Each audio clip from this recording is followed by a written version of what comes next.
لے لیں کہ وہ ایک بہترین وقت ہے فائدہ اٹھانے کا. اگر آپ نے فائدہ اٹھا لیا تو وٹامن D3 بھی آپ کا بہتر ہوگا, ایبزارپشن آف کیلشیم بھی بہتر ہو جائے گی, اور پھر تمام چیزیں بہتر ہو جائیں گی. کیلشیم کے بارے میں بہت لوگوں نے یہ لکھا کہ یہ کیلشیم جو ہے بہت امپورٹنٹ ہے, اور یہ اور وہ ہے. میں آپ سے عرض کروں کہ جوڑوں کے درد کے لیے جو بہت ساری خواتین ہیں وہ کیلشیم کا استعمال بہت زیادہ مقدار میں کرتی ہیں. جی. کسی نے بھی کان میں کہہ دیا کہ تمہارے پیروں میں درد ہو رہا ہے, اچھا ٹھیک ہے ایک گولی کیلشیم کی کھا لو. کیلشیم کی ڈیفیشنسی ہے تو. ہاں, کیلشیم کی ڈیفیشنسی. کیا کسی کو معلوم ہے کہ کیلشیم اگر جسم میں بڑھ جائے تو کیا ہوگا؟ کیا کسی کو پتا ہے کہ کیلشیم اگر ایبزارب نہیں ہوگا تو کیا ہوگا؟ کیا کسی کو پتا ہے کہ کیلشیم کی ابزارپشن کے لیے کن کن چیزوں کی بنیادی طور پر ضرورت ہے؟ یہ کسی کو نہیں پتا, عام طور پر لوگوں کو نہیں پتا. لیکن ایڈوائز کرنے میں سب سے پہلے ہے کہ جی وہ فلانی ڈی جو ہے نا وہ والی وہ کھا لو.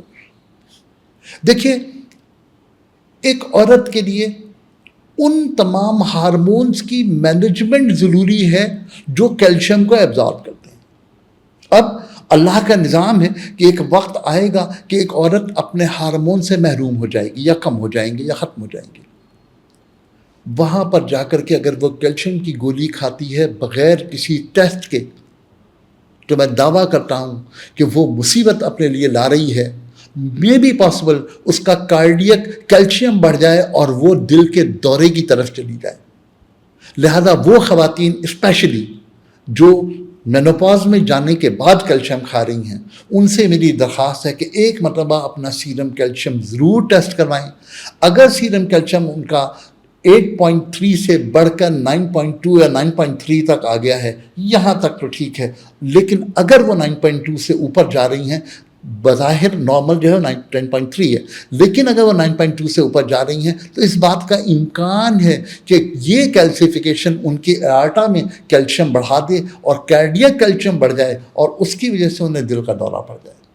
تو یہ بڑی میں بہت شاید سخت وارننگ کے ساتھ یہ جملے کہہ رہا ہوں کہ کیلشیم کھانے سے پہلے اپنا کیلشیم ٹیسٹ کرائیے, اور اگر کیلشیم کے بارے میں کمی ہو تو آپ کو حق ہے کیلشیم کھانے کا, لیکن کیلشیم کی ایبزارپشن کو ساتھ ضرور رکھیے.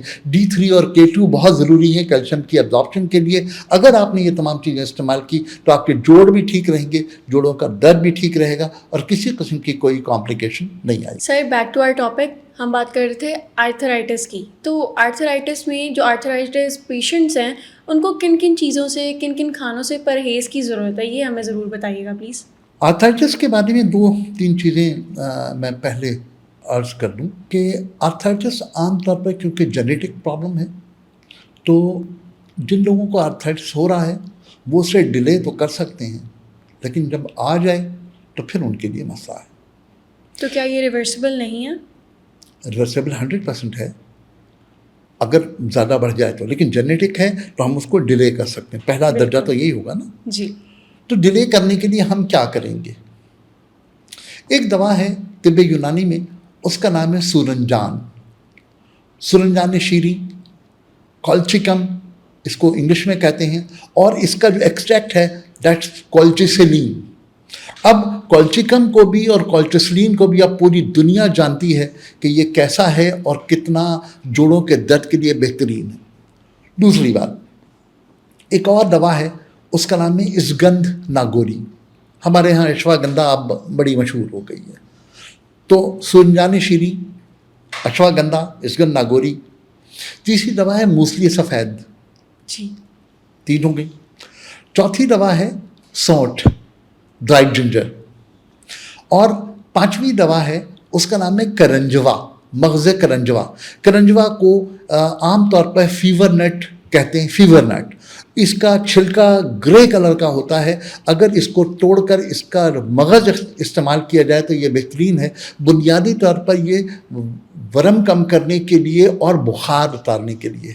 جوڑوں کے درد میں اگر سوجن ہو رہی ہے, ہلکی سی بخار کی کیفیت ہے, ٹوٹن کی کیفیت ہے, تو یہ نسخہ استعمال کیجئے جس میں اسگندھ ناگوری ہے, جس میں سورنجان شیری ہے, جس میں سونٹھ ہے, اور کرنجوا ہے, فیور نٹ ہے. یہ تمام چیزیں اگر آپ استعمال کر رہے ہیں تو یہ آپ ابتدائی طور پر جوڑوں کے درد کو اوائڈ کر رہے ہیں. یہی نسخہ ہم استعمال اس وقت کر سکتے ہیں جب ابتدائی جوڑوں کا درد جوانوں کو ہو رہا ہو.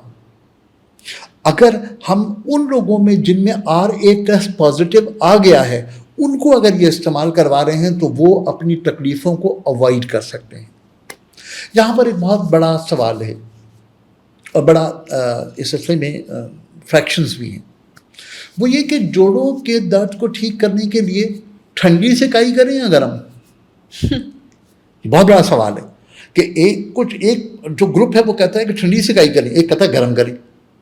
اس کا ایک بہت آسان سا حل ہے. اگر سوجن ہو رہی ہے تو ٹھنڈی سکائی، اور اگر اکڑاؤ ہو رہا ہے تو گرم سکائی. ٹھنڈی سکائی کیوں؟ جہاں سوجن ہو رہی ہے وہاں پر لوکلی سرکولیشن آف بلڈ بڑھ گیا ہے، اس لیے سوجن ہو رہی ہے. وہاں پر پلازما جمع ہو رہا ہے. وہاں پر اگر میں ٹھنڈی سکائی کروں تو اس سے سرکولیشن بلڈ کم ہوگا، پلازما کی جو سیکریشنز ہو رہی ہیں وہ کم ہوگی، سوجن کم ہو جائے گی. لیکن جہاں اکڑاؤ آ گیا ہے اٹ مین وہاں پر سرکولیشن بلڈ کو بڑھانا ہے، سیکریشنز کو بڑھانا ہے، وہاں میں گرم سکائی کروں گا. تو ٹھنڈی سکائی اور گرم سکائی دونوں دنیا کہتی ہے کہ کر لینی چاہیے. اس کی الگ الگ کرنا وہ میں نے درخواست کر دیا آپ سے. سر ہمیں یہ بھی بتائیے گا کہ سردیوں میں جوڑوں کی جو درد ہوتا ہے، جوڑوں کا درد، یہ بڑھ کیوں جاتا ہے؟ اس کی کیا وجوہات ہیں؟ ایک سائنس کا اصول ہے کہ گرمی میں چیزیں پھیلتی ہیں اور سردی میں سکڑتی ہیں، اور دنیا اس سائنس کو مانتی ہے. اس کا ایک چھوٹا سا مظہر ہے، وہ یہ ہے کہ آپ کسی بھی شہر میں چلے جائیے بائی ٹرین، جو ریل ہوگی، جو اس کی پٹری ہوگی، اس پٹری کے بیچ میں تھوڑا سا گیپ ہوگا.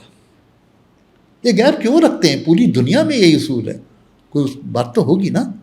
سائنس یہ ہے کہ گرمی میں کیونکہ چیزیں پھیلتی ہیں تو کہیں ایسا نہ ہو کہ وہ پٹری جو ہے وہ اٹھ جائے، لہذا گیپ رکھتے ہیں کہ اس کو پھیلنے کی گنجائش دیتے ہیں کہ تاکہ مل جائے. بالکل اسی طرح انسان ہیومن بینگ ہے، اس کے اندر حرارت کا اور سردی کا اثر ہوتا ہے. جب حرارت ہوگی تو چیزیں پھیلیں گی، سردی ہوگی تو چیزیں سکڑیں گی. اگر اکڑاؤ آئے گا تو درد بڑھے گا، وہاں گرم سکائی چاہیے سردی میں. اگر گرمی میں سوجن بڑھ گئی ہے تو ٹھنڈی سکائی چاہیے. اور یہی ساری بات ہے کہ لوگوں کو اگر یہ سمجھ آ جائے کہ ہمیں کس وقت کیسی سکائی کرنی ہے تو پھر امید ہے اللہ کی ذات سے جوڑوں کے درد میں بہتری میں ہم کہیں نہ کہیں لوگوں کے معاون بن جائیں گے. سر جہاں پہ ہم بات کریں جوڑوں کے درد کی یا آرتھرائٹس کی، کسی اور طرح کی کوئی بھی درد ہے جوڑوں کی، تو ہمارے ذہن میں اس کو ریلیف کے لیے ایک ہی چیز آتی ہے جو اس سے جڑی ہوئی ہے، آئل مساج یا پھر ہربل ریمیڈیز. تو آئل مساج یا ہربل ریمیڈیز اس پین کو ریلیف کرنے میں کتنی ہیلپ فل ہیں؟ دو چیزیں، مساج کس سے؟ تیل سے. جی. یا تو تیل میں کوئی جادوئی چیز ملی ہوئی ہو یا آپ کے ہاتھ میں جادو. نظام قدرت کیا ہے؟ جو بنیادی طور پر تیل ہوتا ہے وہ صرف لبریکیشن کے لیے ہوتا ہے. میں نے مساج کرنا ہے، مساج کرنا ہے اس ہاتھ سے، مساج یوں نہیں کرنا. جی. اور جب تک کہ جوڑوں کو سمجھنے والا کوئی نہ ہو مساج کا حق کسی کو نہیں. یہ لوگ جو خواتین گھٹنے میں درد ہو رہا ہے اور کمر میں درد ہو رہا ہے تو آ جا تو مالش کر دے، تو آ جا تو مالش کر دے. اچھا میں الٹی لیٹ جاتی ہوں تو کسی بچے کو میری کمر پہ چڑھا دے، وہ کمر پہ واک کرے تو میری کمر کا درد خدا کے لیے نہیں، خدا کے لیے نہیں. یہ کمر کے مہروں کی مینجمنٹ کو خراب کر کے ساری زندگی کے لیے معذور کر سکتا ہے. اگر L4 L5 کے درمیان گیپ بڑھ گیا اور وہاں پر اس بچے کی ایڑی آ گئی تو آپ کی دوور لمب چلا جائے گا، اس سن ہو جائے گا، اس کے ساتھ مسائل پیدا ہو جائیں گے. تو خدا کے لیے یہ پریکٹس نہ کیجیے. مالش کی اگر بات کرنی ہے تو دو چیزوں کا فرق آپ سے عرض کروں کہ جو تیل ہوتا ہے اس میں عام طور پر لوگ لونگ ڈال دیتے ہیں. میں دو تین چیزیں عرض کر دیتا ہوں. جی. 50 گرام لونگ لیں، 100 ml پانی لیں، ہلکی آنچ پہ لونگوں کو پکائیں، جب پانی آدھا رہ جائے تو اس کے اندر 250 ml زیتون کا تیل ڈال دیں.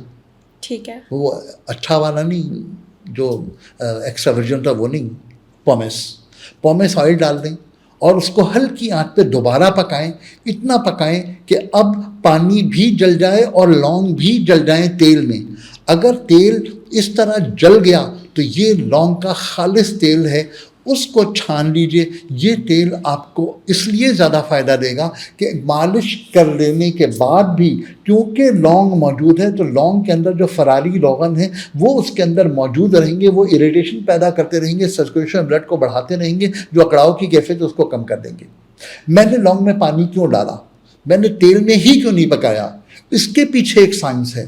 دنیا میں ہر چیز میں واٹر سالبلز بھی ہیں, دنیا میں ہر چیز میں آئل سالبلز بھی ہیں. میں نے واٹر میں پکا کر کے اس کے واٹر سالبل کو ایکومولیٹ کر لیا, اس کے بعد میں نے تیل میں پکایا تاکہ تیل میں جو آنے والے روغن ہیں اس کے وہ سارے کے سارے جذب ہو جائیں. تو اب پانی میں پکانے سے میرا فائدہ یہ ہوا کہ اس کے دونوں چیزیں جو پانی میں حل پذیر تھیں اور روغن میں حل پذیر تھیں دونوں اس کے اندر آ گئیں اور اس تیل کی افادیت بڑھ گئی. سر کیا آرتھرائٹس کو ہم کمپلیٹلی کیور کر سکتے ہیں, اور اگر اس کا جواب ہاں ہے تو کیسے؟ دیکھیے آرتھرائٹس کمپلیٹلی ختم نہیں ہو سکتا, جینیٹک ہے. جی. اس کے علاج کے لیے اگر میں اس طرف آؤں, حکمت کی بات کروں تو بالکل پاسبل ہے, بشرطے کہ آپ کا طبیب یہ جانتا ہو کہ اسے درد کو سیٹل کیسے کرنا ہے اور جگر کے امراض کو کیسے ٹھیک کرنا ہے اور اس کے ساتھ جو ہے آپ کی امیونٹی کو کیسے ڈیولپ کرنا ہے.